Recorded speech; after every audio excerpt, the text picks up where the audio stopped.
My mother chose my half-sister's dance recital over my valedictorian speech. I clutched the crisp edges of the paper in my hand, my knuckles white. From the podium, the sea of faces blurred into a watercolor painting of pride and beaming smiles. Thousands of them.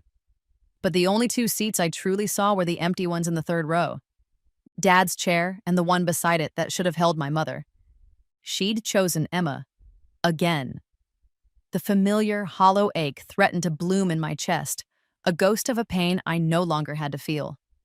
A bitter memory tried to rise, but I shoved it down. This time, I was ready. And now, for the highest honors of the graduating class, our valedictorian. The dean's voice boomed, and the jumbo screen beside the stage flickered to life, showing my face. I offered the camera a brilliant, practiced smile. It was a smile laced with secrets, a smile I knew would be broadcast on the evening news. This time, I remembered everything. This time, I had planned for this exact soul-crushing moment of abandonment. The taste of betrayal was acrid on my tongue, but underneath it, a dark, thrilling hum of anticipation vibrated through my veins. Let them watch. Let them all watch what they created. The night before, I'd sat in my childhood bedroom, feeling the strange dissonance of being 24 again, but with 34 years of memories locked inside me. 10 years of future knowledge. 10 years of remembering the slow, agonizing decline that led to my first death. I died of stress-induced heart failure, alone, in a sterile, white hospital bed that smelled of antiseptic and despair. My family? They were celebrating Emma's engagement. I remembered the giddy photo she'd posted, my mother beaming beside her as they toasted with champagne. I saw it just hours before my heart gave its final, exhausted shudder. The ache of that ultimate abandonment pierced my chest, sharp and cold. It was a wound that had festered even beyond the grave. They missed my funeral. They sent a wreath of cheap carnations. But they couldn't be bothered to attend the service itself. They were busy with Emma's wedding dress fitting. Too busy to bury their other daughter. A surge of rage so pure and potent it made my vision swim, washed over me. But then it receded, leaving behind a chilling calm. Steam curled from the rim of my coffee mug, a fragrant ghost in the quiet room. I took a sip, the bitter warmth steadying me. My fingers, which had started to tremble, stilled. They weren't trembling with hurt anymore. They were trembling with a terrible, liberating purpose. I remembered the casual cruelty, the thoughtless dismissals, the constant, draining pressure of trying to earn a love that was never meant for me. The morning light filtered through my dusty curtains, painting stripes across the worn carpet. It felt different this time. It wasn't the light of naive hope, of a girl desperate for a scrap of affection. It was the golden glow of a woman who knew exactly what was coming and was ready to burn their world to the ground with it. I called Mom 3 weeks before graduation. I kept my voice perfectly neutral, a blank canvas for her to paint her excuses on. "Just wanted to remind you about the ceremony," I said, listening to the clatter of pans in her kitchen. "It's on the 15th. "Oh, right, the 15th, she said, her voice distracted. I could picture her wiping her hands on her apron, her brow furrowed with the effort of pretending to care. "We'll see, honey.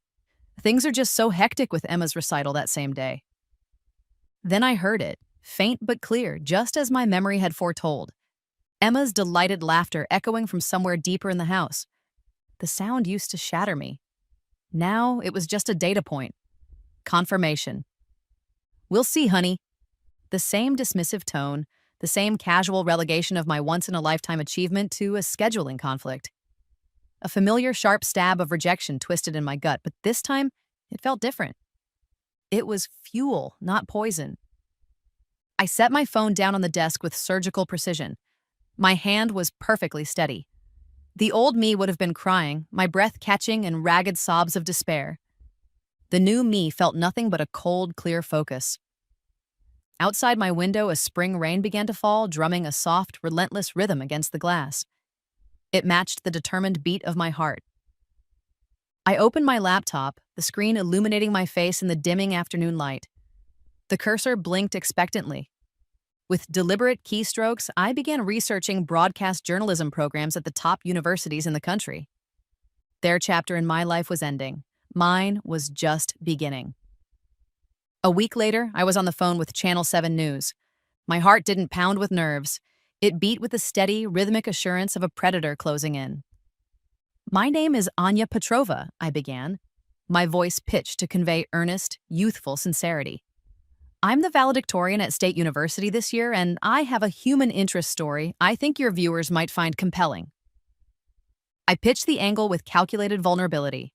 A young woman achieving the pinnacle of academic excellence, all while navigating a complex and challenging family dynamic. Overcoming quiet adversity, rising above, and the producer, a man named Mark, ate it up.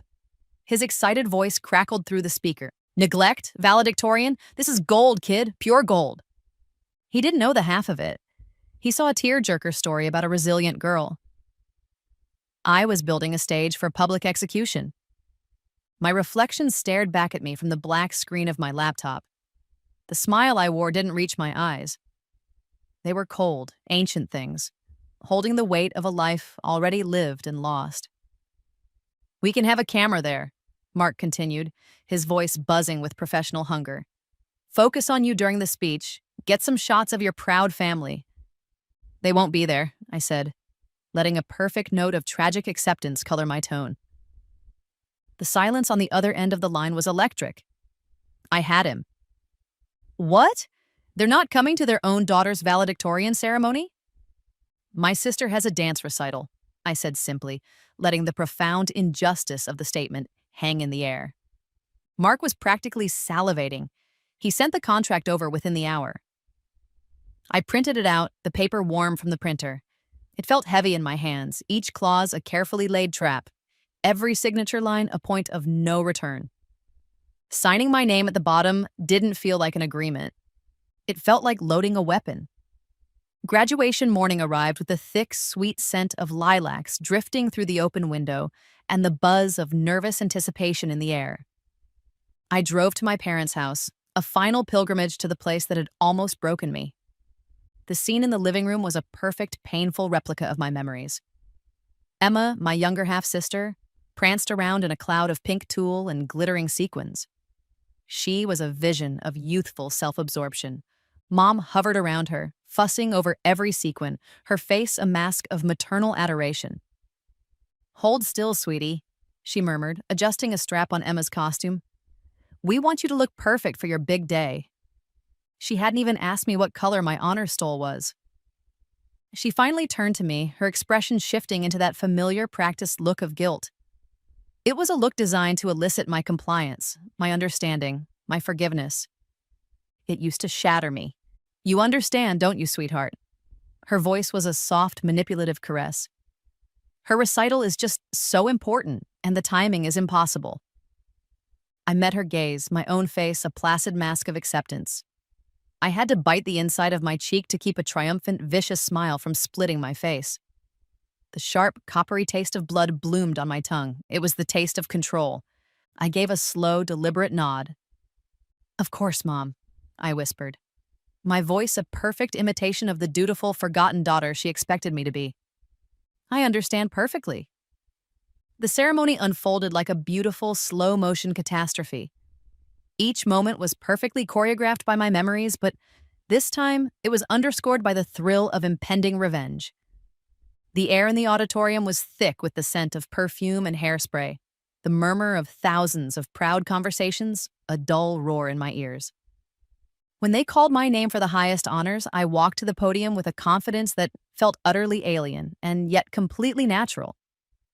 As I arranged my speech on the lectern, I let my eyes sweep over the crowd. I found the third row, center section. I let my gaze linger on the two empty seats, a stark, damning void in the sea of smiling faces. Just then, I saw it. The tiny red light of the Channel 7 camera positioned perfectly on the balcony. It zoomed in, capturing my face, framing me against the backdrop of my family's absence. The producer was a genius. He was getting his shot. I smiled. A small, sad, brave smile. The camera would see a young woman rising above her pain. I knew it was the smile of a general watching the first volley of arrows fly toward an unsuspecting enemy. I leaned into the microphone. To succeed is one thing, I began, my voice clear and steady, ringing through the vast hall. To succeed when you are told, in ways both big and small, that you are not the priority. That is another thing entirely. I saw a ripple of confusion and intrigue move through the audience. This is for anyone who has ever stared at an empty chair at a moment of triumph. For anyone who had to become their own cheerleader, their own advocate, their own family. I could feel the shift in the atmosphere.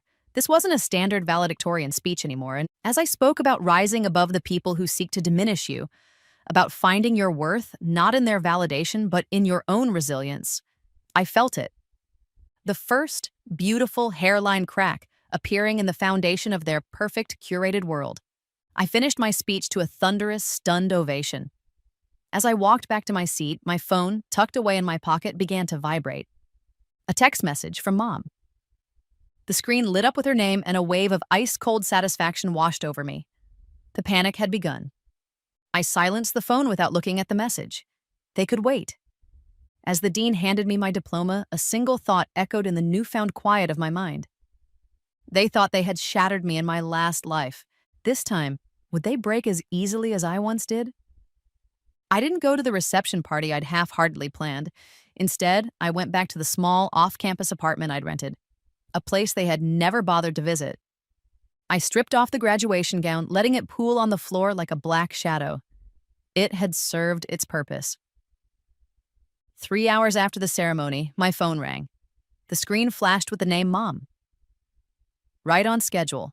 I let it ring 5 times before answering, giving her panic time to fester. I was in my tiny kitchen, the simple act of boiling water for tea a small grounding ritual. The moment I answered, her voice, shrill and tight with anxiety, assaulted my ear. "Anya, what was that? What did you do?" There was no congratulations, no apology, only accusation. "What was what, Mom?" I asked, my voice serene. I poured the steaming water over a chamomile tea bag, watching it swirl and bleed color into the mug. "The news! Channel 7! Everyone is calling me. Your aunt, the neighbors, they all saw it. They're all asking why I wasn't there." In the background, I could hear the tinny, underwhelming sound of polite applause. Emma's recital. I'd researched it in my first life out of morbid curiosity. A small community hall, folding chairs. The background noise confirmed it. Maybe 5 other families were in attendance. My graduation had just been broadcast to 3 counties. I stirred a spoonful of honey into my tea, the cloying, sweet scent filling my small kitchen. I let the silence stretch, forcing her to fill it. Her desperation was a balm to my old wounds. I didn't know it would be such a big deal," she finally whispered, the fight draining out of her, replaced by a pathetic, mewling guilt. "Didn't you?" I asked softly. I could picture her perfectly, standing backstage in the dusty community hall, phone clutched in her hand, ringing her free one. Her face, pale with shock and social shame. The carefully constructed image of the perfect mother was cracking under the weight of public opinion. "Anya, you made us look terrible." "I just told the truth," I said, and before she could spiral further, I added, "I have to go. So much to pack." I hung up, leaving her in the ringing silence. I took a slow sip of my tea. It tasted like victory. Midnight brought the inevitable text from my father. He always preferred the distance of a text message. It allowed him to perform his fatherly duties with minimal emotional investment. "Saw the news. Proud of you, kiddo." The words were hollow, a perfunctory pat on the head. He was proud of the achievement, not of me. The success was something he could claim a piece of. My pain was an inconvenience.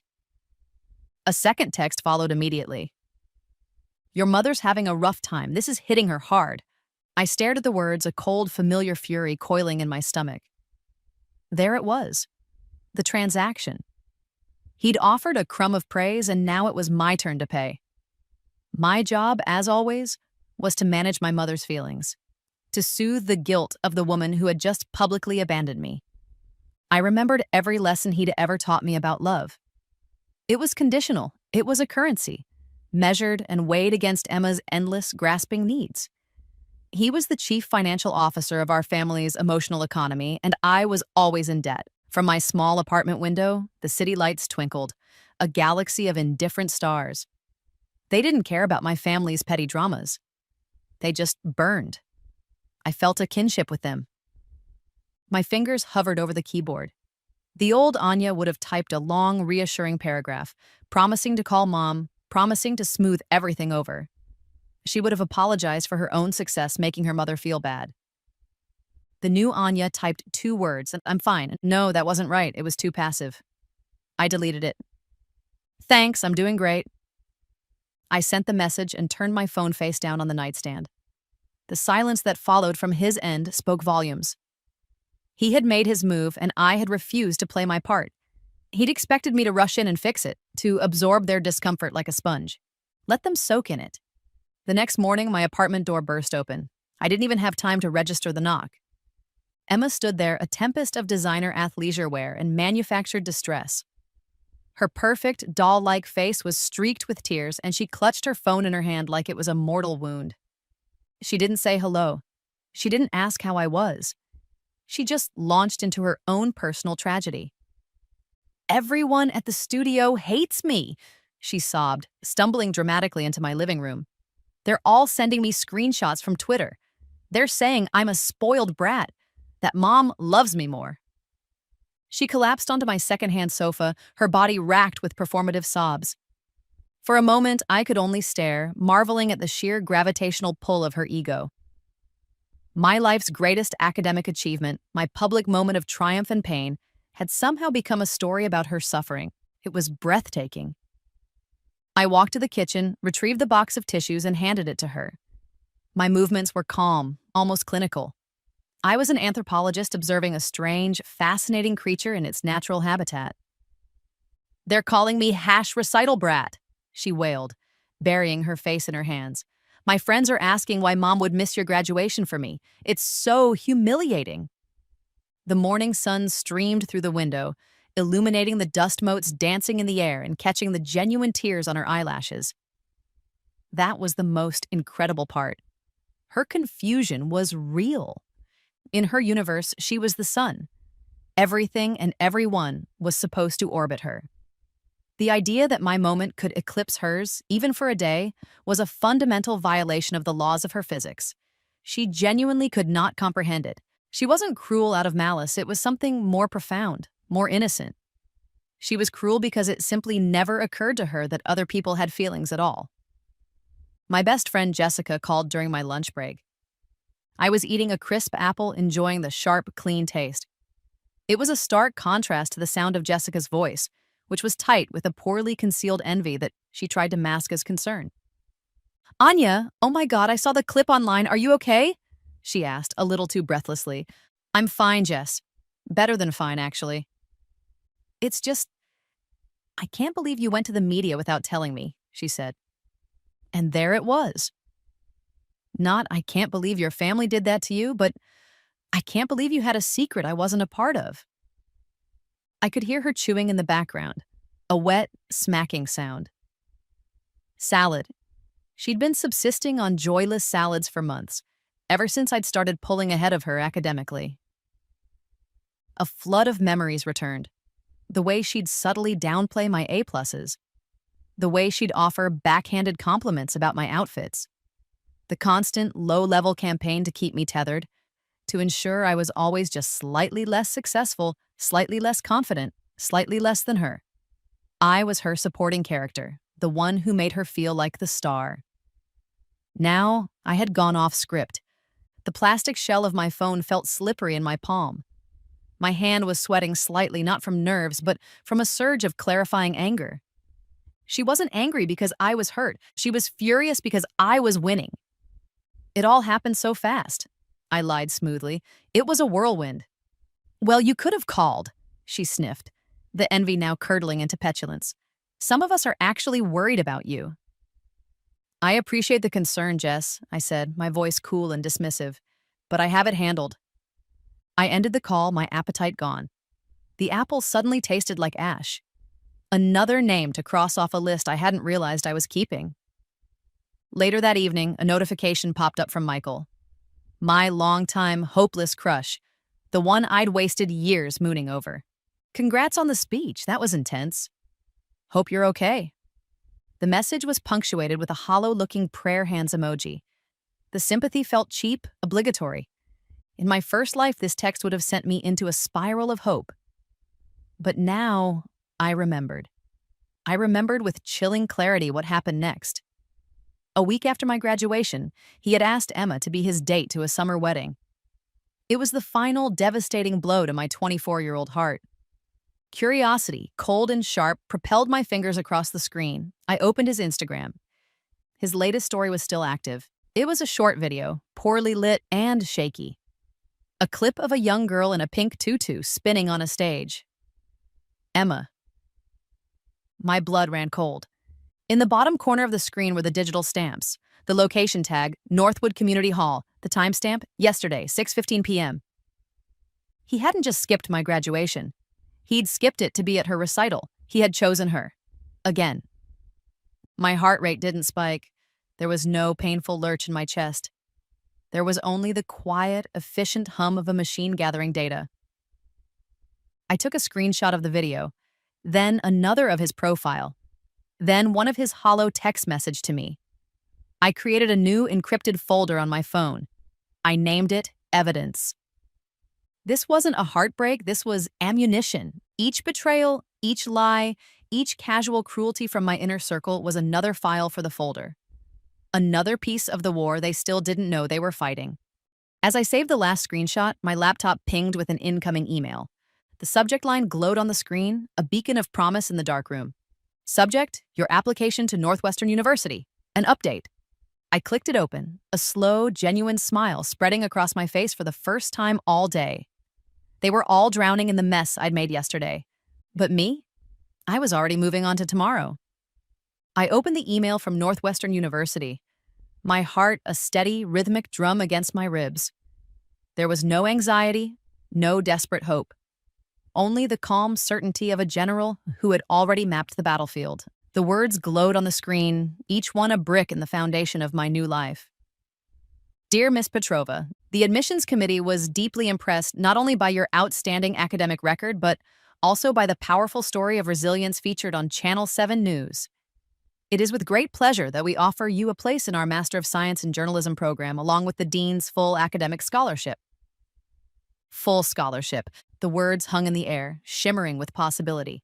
A clean break. A future I didn't have to ask their permission or their money for. A future they couldn't hold over my head. A wave of something wild and potent rushed through me. It was the dizzying, terrifying thrill of true freedom. While they were spinning in circles, consumed by the frantic shame of a local news story, I was quietly laying the tracks for my escape. The official acceptance letter arrived 2 days later. The envelope was thick and creamy. The cardstock inside crisp and heavy with the scent of ink and promise. It crackled in my hands, a tangible contract with my future. I didn't tell them. I let their panicked texts and voicemails pile up, unanswered. Let them scramble. Let them wonder. The late afternoon light slanted through my window, illuminating the letter in my hands. It no longer felt like the sad, lonely light of my childhood room. It felt like a spotlight, pointing the way out.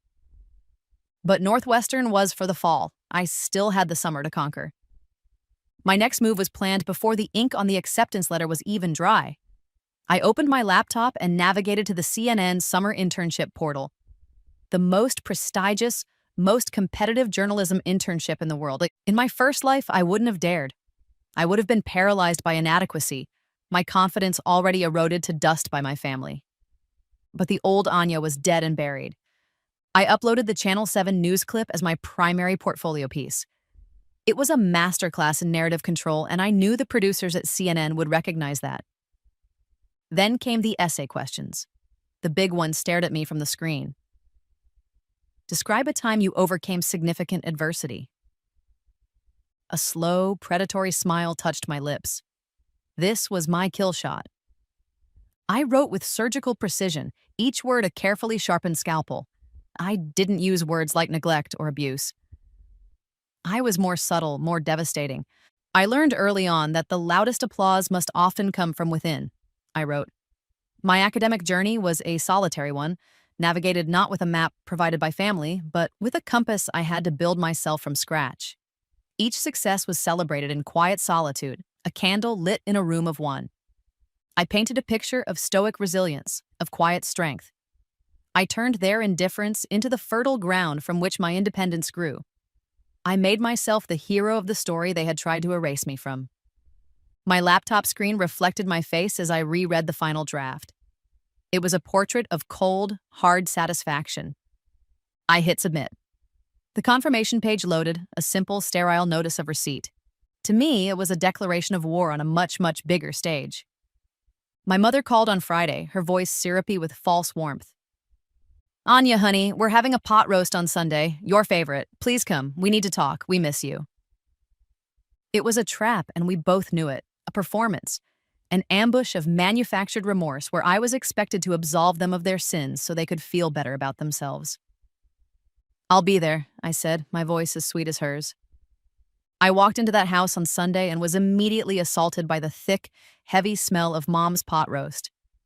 It was the scent of my childhood, the smell of false comfort, of apologies that were never really meant. She fussed over me with a dramatic, suffocating energy, piling my plate high, touching my arm, her eyes wide with performative concern. Dad was solemn, playing the part of the grave patriarch, ready to mend his broken family. Emma was sullen, picking at her food, radiating the profound misery of someone who was no longer the sole center of attention. They talked and talked and talked. They explained how the recital tickets were non-refundable. They explained how they didn't realize the valedictorian was that big of an honor. They explained how the whole thing was just a big misunderstanding. I ate quietly. I nodded. I let them exhaust themselves with their own lies and justifications. I was a blank wall for them to throw their excuses against, and I let every single one slide to the floor. Under the heavy linen tablecloth, my phone, set to silent, vibrated in my lap. A single sharp buzz, an email notification. I didn't need to look. I knew who it was from. A thrill, cold and sharp, shot up my spine. I kept my face perfectly, placidly neutral. I took a calm sip of water as my mother droned on about how proud she was deep down. The power dynamic in the room was a sleeping animal, and I was about to wake it up. "Could you pass the mashed potatoes?" I asked, my voice cutting cleanly through Mom's monologue about how family is everything. Dad slid the heavy ceramic bowl toward me. As I took it, I looked at him, my expression one of casual pleasantry. "Thanks," I said. "Oh, by the way, I got into Northwestern." I delivered the line while scooping a modest portion of potatoes onto my plate. I didn't raise my voice. I didn't make a grand announcement. I dropped it into the conversation like a forgotten grocery item. The silence that followed was immediate and absolute. It was so thick I could feel it pressing on my eardrums. Forks froze halfway to mouths. My mother's face, which had been arranged in a look of soft maternal love, slackened into stunned disbelief. Emma's head snapped up. Her face crumpled as the gears in her mind turned. Northwestern. That was in Chicago. That was far away. Her favorite victim, her emotional punching bag, her built-in audience was leaving. The realization struck her not as a moment of pride for her sister, but as a personal loss. A flicker of pure, selfish panic crossed her features. Dad, ever the pragmatist, was the first to recover. He cleared his throat, the sound unnaturally loud in the silent room. "Northwestern," he repeated, as if tasting the word. That's a top school, Anya. What's the tuition look like?" He had done it his entire life. Reduced my dreams to dollars and cents. Reduced my achievements to financial burdens. Some things never change. I smiled, a small, gentle curve of my lips. "Oh, the tuition is covered," I said breezily. "Full scholarship." I savored the fresh wave of shock that rippled across their faces. But I wasn't done. This was just the opening salvo. I placed my napkin on the table, a signal that the meal and this chapter of my life was over. "And just to ease your minds about what I'll be doing this summer," I added, my voice still light, still casual, "I got the CNN internship." The silence that followed the first announcement was nothing compared to this. This was a sonic boom, a pressure drop that sucked all the air out of the room. Their faces cycled through a rapid, comical series of emotions. Shock, then a flicker of reflexive pride, then pure, undiluted terror. CNN, not Channel 7 in their small local pond, the global news leader, the national stage. My mother's wine glass trembled in her hand, red liquid sloshing dangerously close to the rim. Her face was ashen. She understood immediately the story wasn't over. Her local embarrassment, the gossip she endured at the grocery store, was about to go national. The dining room, which moments before had been filled with the cloying warmth of their fake reconciliation, now felt charged with a dangerous, crackling electricity. The power balance had not just shifted, it had been completely, violently rewritten. I stood up, smoothing the front of my dress. "If you'll excuse me," I said, my voice as calm as a frozen lake. "I have to go pack." I turned and walked out of the dining room, leaving them sitting there in the ruins of their carefully constructed family portrait. I didn't look back. I could feel their horrified eyes on me as I walked out the front door, the specter of my face on national television hanging between them. Their nightmare was just beginning. The heat in Atlanta was a living thing. It shimmered in thick, visible waves off the pavement as I wheeled my single, small suitcase toward the glass and steel titan that was CNN Center. My entire life fit into one carry-on. There was a ruthless freedom in that.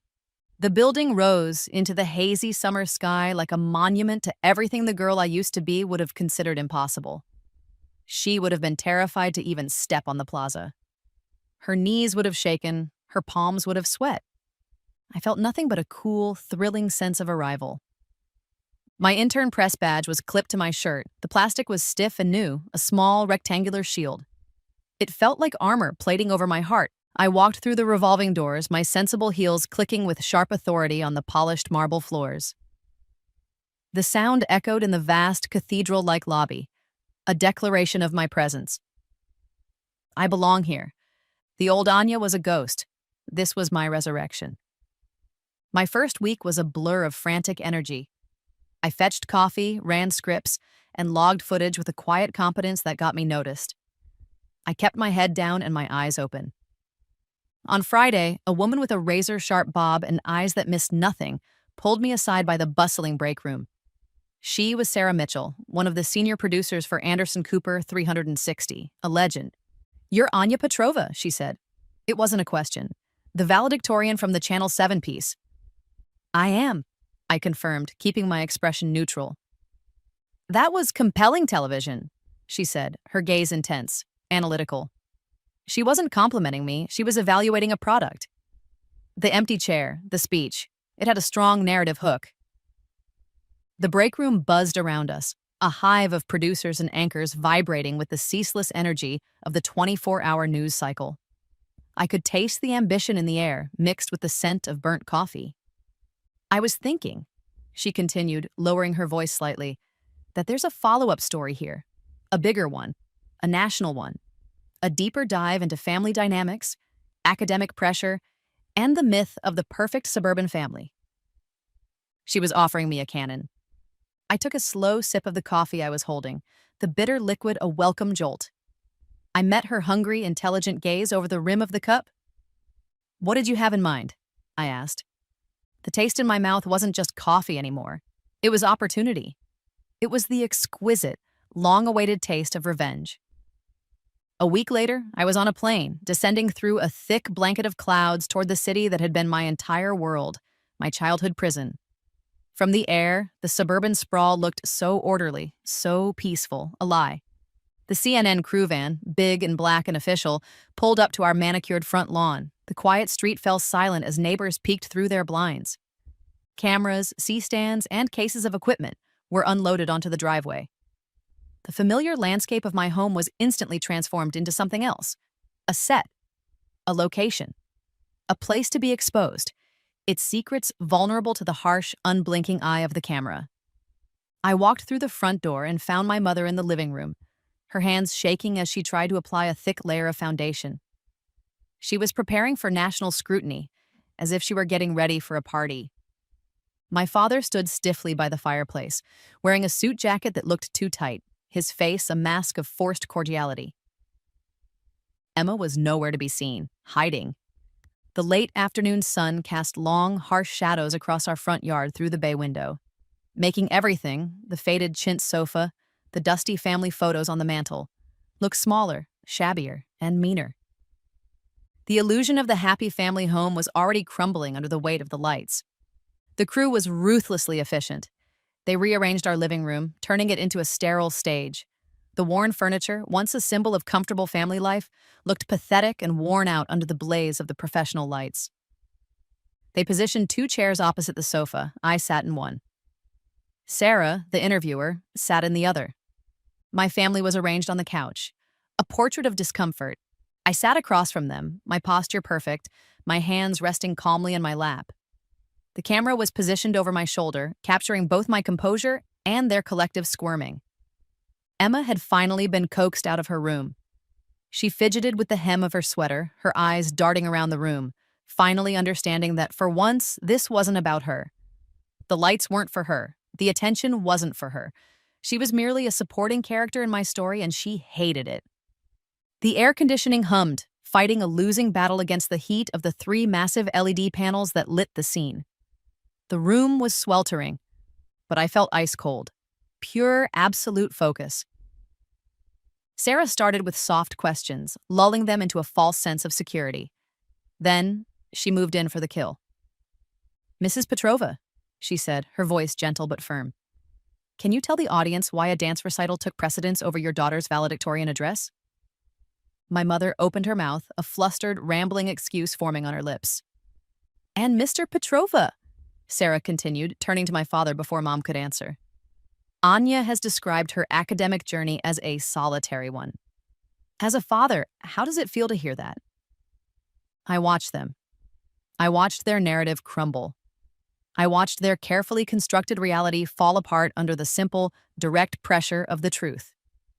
I didn't have to say a word.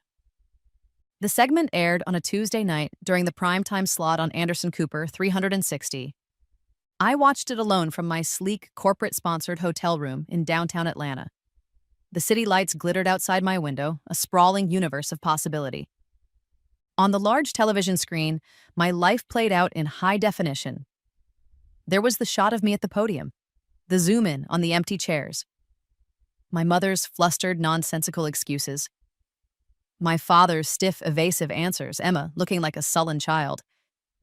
And then there was me, calm and articulate, describing my journey not with anger, but with a kind of profound, analytical sadness that was far more damning.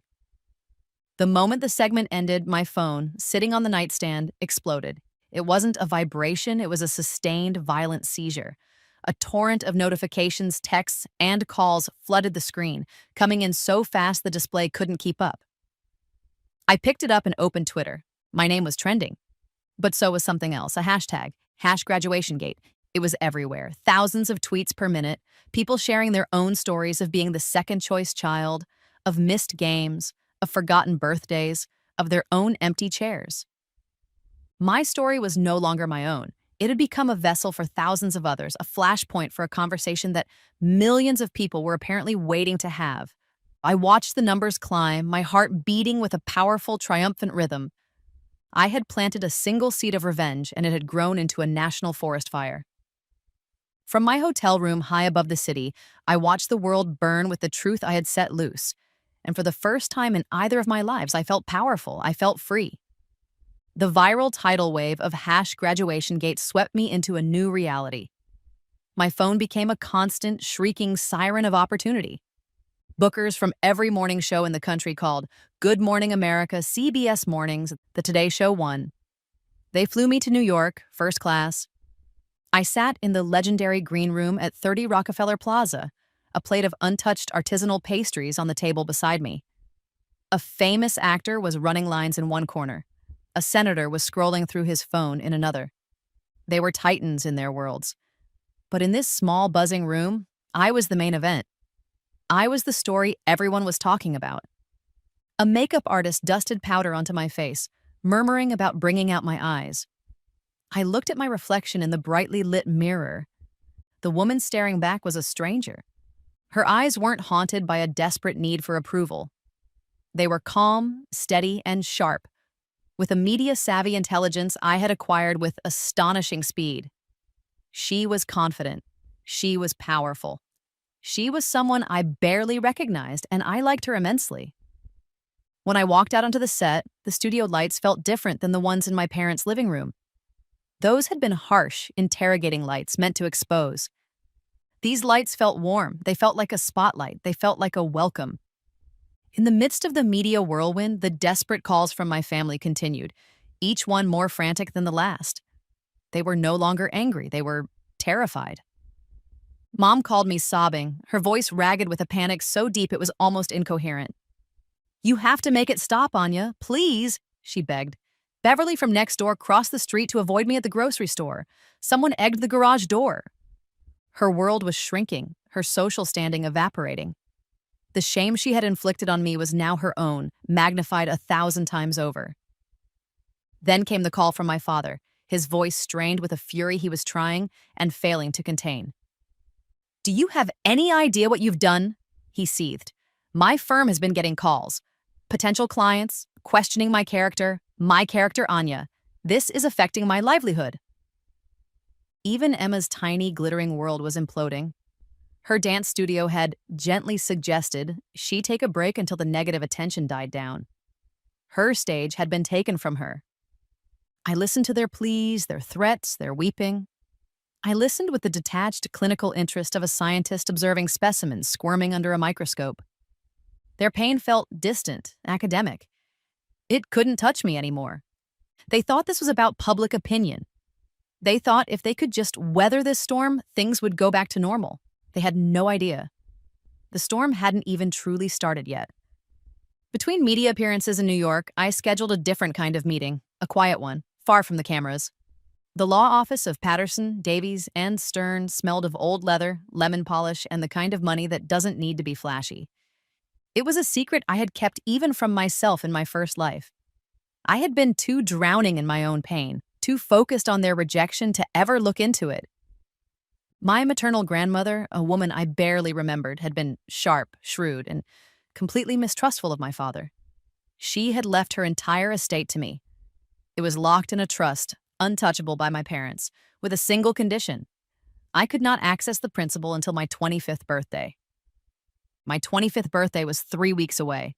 Mr. Davies, a kind man with gentle eyes who had known my grandmother, slid a thick portfolio across the polished mahogany desk. "We've managed it carefully, as per her instructions," he said softly. "She always said you were the one with good sense." I opened the portfolio. My hands were steady, but my breath caught in my throat. The numbers stared back at me. Stock portfolios, real estate holdings, dividends reinvested for a decade. It wasn't a modest inheritance, it was a fortune. The vertigo of it hit me hard.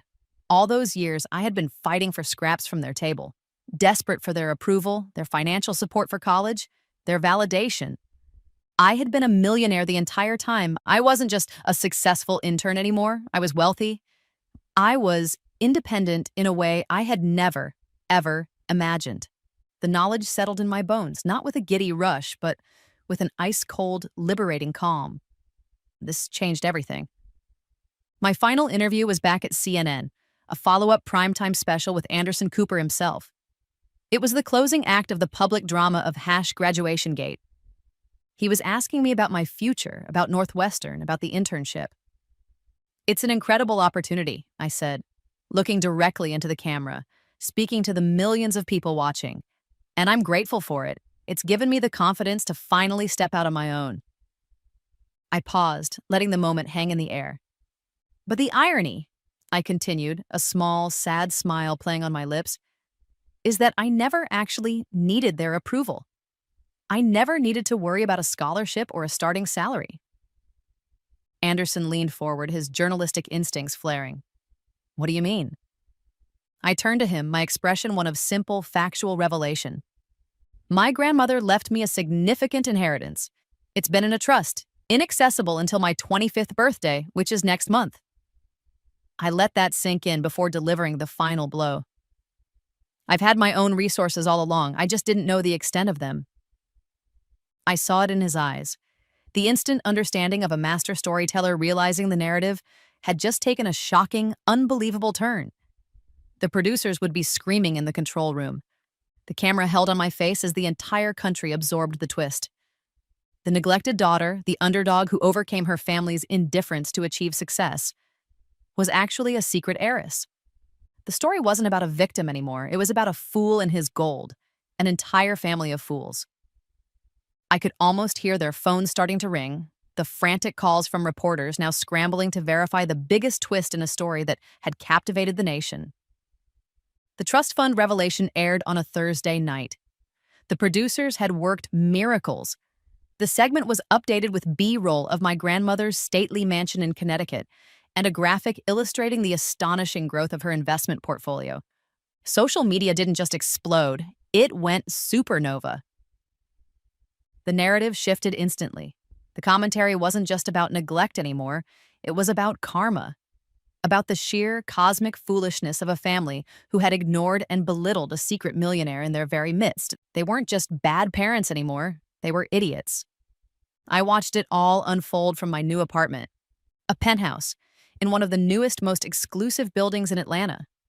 I had bought it that morning, the deal closing an hour before the show aired. Floor-to-ceiling windows revealed a breathtaking panorama of the glittering city skyline. My old life, my old family, my old pain. It was all crumbling to dust on a television screen and 1,000 social media feeds. And I was here, untouchable. A bottle of expensive champagne sat chilling in a silver bucket. I popped the cork, the sound a joyful cannon shot in the quiet, empty space. I poured myself a glass and walked to the window, the cool glass of the flute a pleasant weight in my hand. I raised my glass to the woman in the reflection, to the city I was about to conquer, and to the ashes of a life I was finally leaving behind. The champagne tasted crisp, bubbly, and clean. It tasted like freedom. They came for me a week later. The concierge called up from the lobby, his voice carefully neutral. "Miss Petrova, there is a group here to see you. A Mr. and Mrs. Petrova, a Miss Emma Petrova, a Miss Jessica Riley, and a Mr. Michael Chen." A united front of desperation. How predictable. "Send them up," I said, my voice betraying no emotion. I waited by the door of my penthouse. When the private elevator opened with a soft chime, they were revealed, huddled together like a flock of damp, miserable birds. My mother, my father, my sister, my ex-best friend, my pathetic former crush. The entire constellation of my past hurts assembled in my marble foyer. They stood there blinking, momentarily stunned by the sheer scale of the apartment, by the 2-story wall of glass that revealed the entire city glittering behind them like a carpet of fallen stars. They looked small and out of place, their suburban anxieties clashing with the clean, minimalist lines of my new life. The air was filled with the fresh, clean scent of the white lilies I kept in a large vase by the entrance. It was a stark, jarring contrast to the stale odor of desperation they had brought with them. They stood before me like supplicants at the gates of a temple they were not worthy to enter. For a moment, nobody spoke. The silence was their confession. My mother, of course, broke first. Her performance had clearly been rehearsed. She stepped forward, her hands clasped pleadingly, her eyes already welling with tears that seemed to arrive on cue. "Anya, honey," she began, her voice trembling with practiced emotion. "We are so sorry. We were wrong, blind. We never saw—" She choked on a sob, a masterpiece of maternal remorse. I felt nothing. My father stepped in, placing a hand on her shoulder in a gesture of support that was as phony as his suit. He took on the voice he used for nervous clients, a tone meant to convey reason and control. "What your mother is trying to say, Anya, is that we've made mistakes, terrible mistakes. We're prepared to do whatever it takes to fix this. Family therapy, whatever you need. We just want to make amends." He was a lawyer trying to negotiate a settlement for a crime he still didn't think he'd committed. Then came Emma. She rushed forward, her face a genuine mess of tears and snot. Unlike Mom's, her pain was real, but it was entirely self-centered. "I'll quit dance," she sobbed, the words tearing out of her. "I'll give it up. I never meant to hurt you, I swear. I just want you to forgive us. I want things to go back to the way they were." The irony was staggering. The way things were was the entire problem. I gestured toward the white leather sofas in the living area. "Please sit." As they shuffled into the room, I went to the kitchen and prepared coffee, my movements graceful and unhurried. I arranged 5 cups of delicate, translucent china on a silver tray. I would hear them out. I would grant them this last pathetic audience. After I served the coffee, the second wave of supplicants began. Jessica, who had watched me with wide, covetous eyes since she'd stepped out of the elevator, leaned forward eagerly. Her concern was gone, replaced by naked opportunism. "Anya, this is all so much for you to handle," she gushed. "The media, the money. You need someone you can trust. I could be your assistant. I could help you manage everything. We could be a team, just like we always talked about."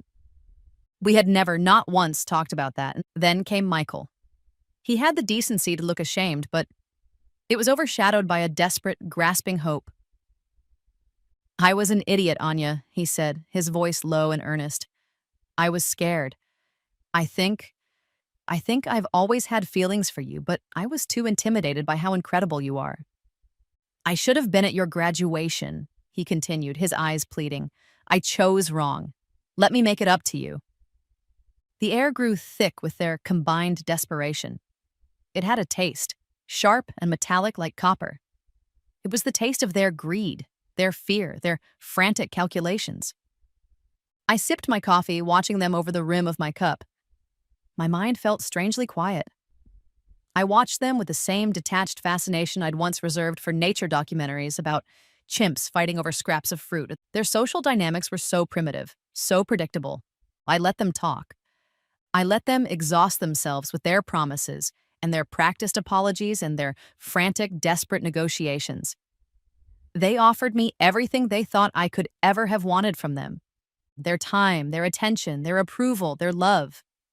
It was all worthless to me now, a foreign currency from a fallen country.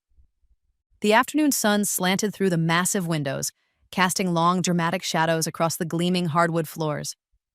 The room grew quiet as they finally ran out of words. They waited. They stared at me, their expressions a pathetic mixture of hope and raw fear. They had performed their acts of contrition. They had begged. They had bargained. Now they waited for my response, for my forgiveness, for my absolution to wash them clean.